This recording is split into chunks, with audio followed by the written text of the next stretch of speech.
آسمان راهی نمانده از میان تو، خورشید وش همیشه در اوج بوده ای. این یک حقیقت است، تو تنها یک واژه نیستی، ایران جاودان.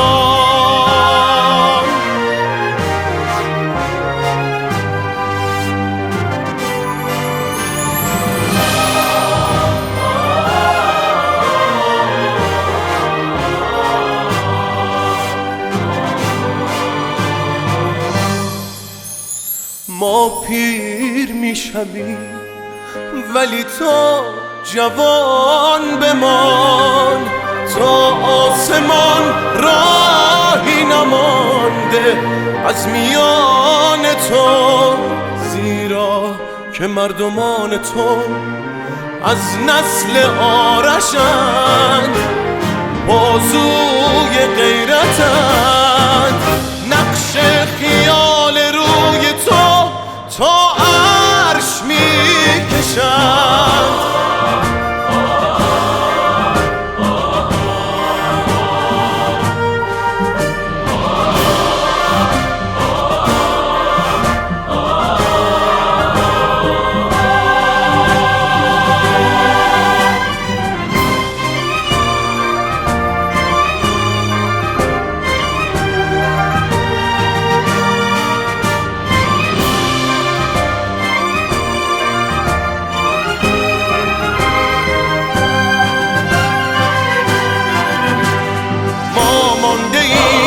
بر سر پیمان خیش جان میدهیم تا تو پیوسته سربلند، زنده مانی و برقرار، تا دشتای تو همیشه پر امید، تا گامهای تو پیوسته استوار، تا پرچم سرنگ تو در اهتزاز صلح و برادری بر قله های پرشکوه سایه افکند.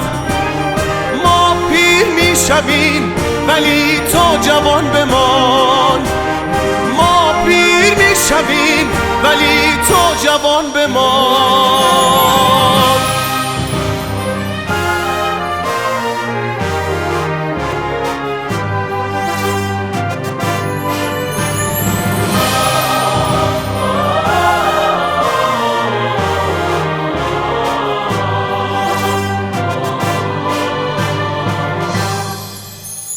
ما همچنان به باور خود ایستاده ایم، ای بهترین ترانه دیوان اقتدار، ای واژه بزرگ کاشانه یلان، ایران جاودان، ایران جاودان. ما عهد خود به حرمت نام تو بسته ایم، ما ایستاده ایم و نفس حبس کرده ایم، ما ایستاده ایم و نفس حبس کرده ایم.